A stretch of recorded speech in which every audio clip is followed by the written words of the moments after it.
आज 1 सप्टेंबर 2021. आज मंत्रिमंडळाची बैठक झालेली आहे आणि या मंत्रिमंडळाच्या बैठकीमधील जे काही विषय आहे, ते समोर आलेले आहे मंत्रालय स्तरावरून. त्याची माहिती आपण आज पुढे बघणार आहोत. त्यानंतर अघोषित शाळा अजूनही अघोषितच आहे. त्याची सद्यस्थिती आपण अघोषित शाळांची पुढे बघणार आहोत. त्यानंतर शाळा सुरू करण्याचा निर्णय अजूनही नाही, याविषयी स्वतः शालेय शिक्षण मंत्री प्राध्यापिका वर्षाताई गायकवाड यांनी प्रेस कॉन्फरन्समध्ये माहिती दिलेली आहे. नेमकी काय म्हणालेले आहे प्राध्यापिका वर्षाताई गायकवाड, याची माहिती आपल्याला पुढे पाहायची आहे.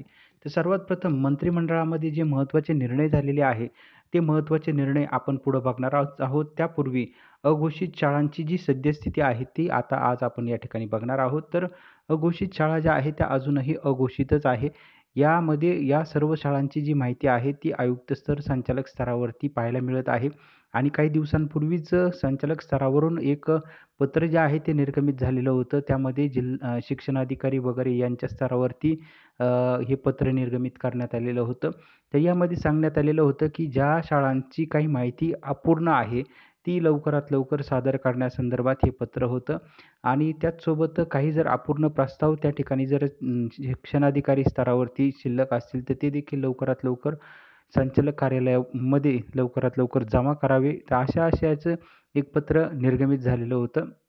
आणि त्यामुळं अघोषित शाळांची अजूनही तपासणी जी आहे ती सुरूच आहे. अशी अजून किती दिवस तपासणी ही सुरू असणार आहे, याबाबत मात्र अजूनही या तपासणीला पूर्णविराम अजून मिळालेला नाही आहे. त्यामुळं महाराष्ट्रातील जे अघोषित शिक्षक आहे, या अघोषित शिक्षकांचे जे प्रश्न आहे, आर्थिक प्रश्न, या आर्थिक प्रश्नांना अघोषित शिक्षकांना सामोरं जावं लागत आहे. यामध्ये प्रामुख्याने त्यांच्या मुलाबाळांची जी शालेय शिक्षणाची फी असेल, त्याचसोबत कुटुंबावरची जी जबाबदारी असणार आहे, जसे की काही आई-वडील, बहीण-भाऊ आजारी पडल्यानंतर त्यांचा जो दवाखान्याचा येणारा खर्च आहे, असे विविध जे प्रश्न आहे, त्या प्रश्नांना सामोरं जावं लागत आहे शिक्षकांना.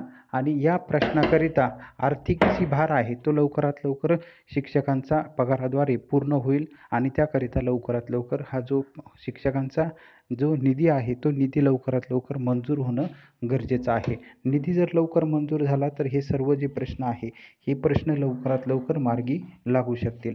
परंतु हे प्रश्न मार्गी लावण्याकरिता मुख्यमंत्री, उपमुख्यमंत्री, शिक्षण मंत्री यांच्या मार्फत या अघोषित शाळा लवकरात लवकर घोषित होण्याचा निर्णय झाला पाहिजे. आणि निधी मंजुरीला मुख्यमंत्री, उपमुख्यमंत्री, शिक्षण मंत्री यांनी लवकरात लवकर परवानगी दिली पाहिजे, जेणेकरून ह्या शिक्षकांचे जे आर्थिक हाल होत आहे, ते हाल होणार नाही. महाराष्ट्र जो आहे पुरोगामी विचारांचा, तर त्यामध्ये निश्चित या शिक्षकांना न्याय जो आहे तो मिळेल. 20 वर्षापासून शिक्षकांना अजून या न्याय मिळालेला नाही आहे. पगाराच्या प्रतीक्षेमध्ये काही शिक्षक जे आहे ते रिटायर झालेले आहेत, तरी देखील शिक्षकांना अजून पगार मिळालेला नाही आहे. ही निश्चित एक खेदाची बाब जी आहे ती आपल्याला म्हणावी लागेल. आता यामध्ये त्रुटीपूर्तता करणाऱ्या शाळांची देखील माहिती जी आहे, ती मंत्रालय स्तरावरती जमा झालेली आहे. आणि याची जी फाईल आहे, ती शिक्षण विभागामधून अर्थ खात्यामध्ये गेलेली आहे. अर्थ खात्यामधून पुन्हा ती माघारी शिक्षण खात्यामध्ये आलेली होती. त्यामध्ये काही त्रुटी ज्या आहेत त्या काढल्या गेलेल्या होत्या. आणि या त्रुटी पूर्ण केलेल्या आहे शिक्षण खात्याने. आणि पुन्हा ती जी फाईल आहे, त्याचा प्रवास आता शिक्षण खात्यामधून अर्थ खात्यामध्ये सुरू झालेला आहे. अर्थ खात्यामध्ये जाऊन ही त्रुटीपूर्ततेची फाईल पोहोचलेली आहे. आता त्या अर्थ खात्यामधील जे विविध टेबल आहे, त्या टेबलवरून या फाईलचा प्रवास सुरू झालेला आहे.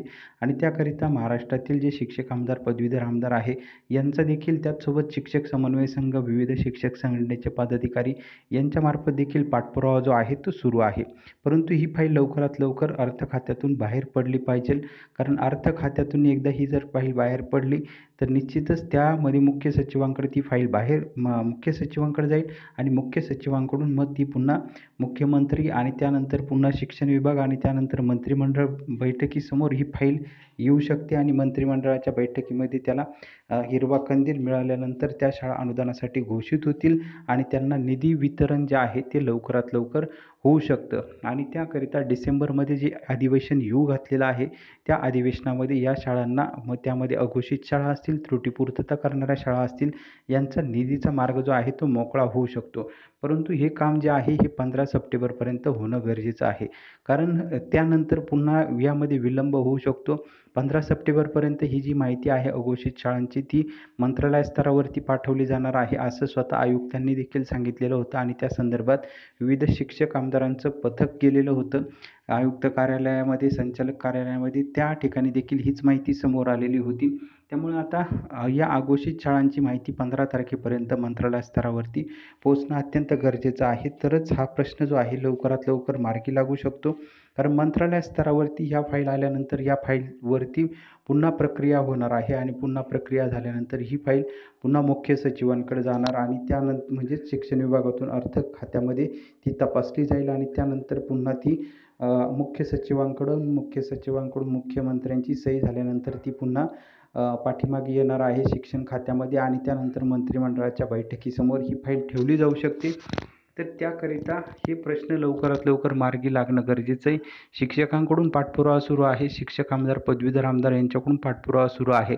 परंतु अपेक्षित जी गती मिळणं गरजेचं आहे ती गती मात्र अजूनही या ठिकाणी मिळालेली पाहायला मिळत नाही आहे आणि त्याकरिता निश्चितच शिक्षकांना काहीतरी वेगळ्या पद्धतीचं नियोजन जे आहे ते भविष्यामध्ये करावं लागू शकतं, जेणेकरून या फाईलला जास्त गती जी आहे ती मिळू शकते. त्याकरिता निश्चित वेगळ्या पद्धतीचा काहीतरी जो विचार आहे किंवा वेगळ्या पद्धतीचं नियोजन जे आहे, काहीतरी प्लॅनिंग हे करूनच या फाईलला मग त्रुटीपूर्तता अघोषित शाळांची जी फाईल आहे त्याला गती मिळू शकते.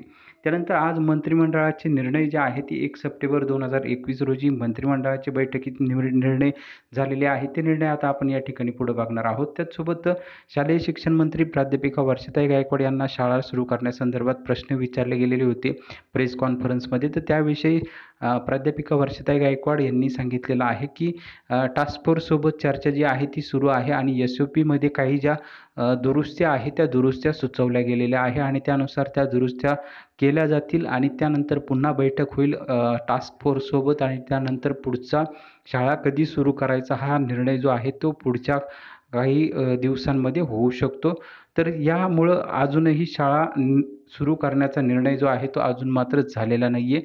तो कधी होईल, केव्हा होईल, शाळा सुरू करणं लगेच योग्य आहे का अयोग्य आहे, त्याविषयी सर्व चर्चा जी आहे ती टास्क फोर्स आणि मंत्रिमंडळाची होईल. मुख्यमंत्र्यांसोबत त्यावरती चर्चा केली जाईल आणि त्यानंतर हा निर्णय जो आहे तो पुढे येऊ शकतो. त्यानंतर आज मंत्रिमंडळाचे जे निर्णय झालेले आहेत त्यामध्ये पहिला मंत्रिमंडळाचा जो निर्णय झालेला होता, वातावरणीय बदलांच्या परिणामांवरती कृती करण्यासाठी राज्य वातावरणीय बदल परिषद जी आहे हा पहिला जो निर्णय जो आहे तो त्या ठिकाणी झालेला आहे.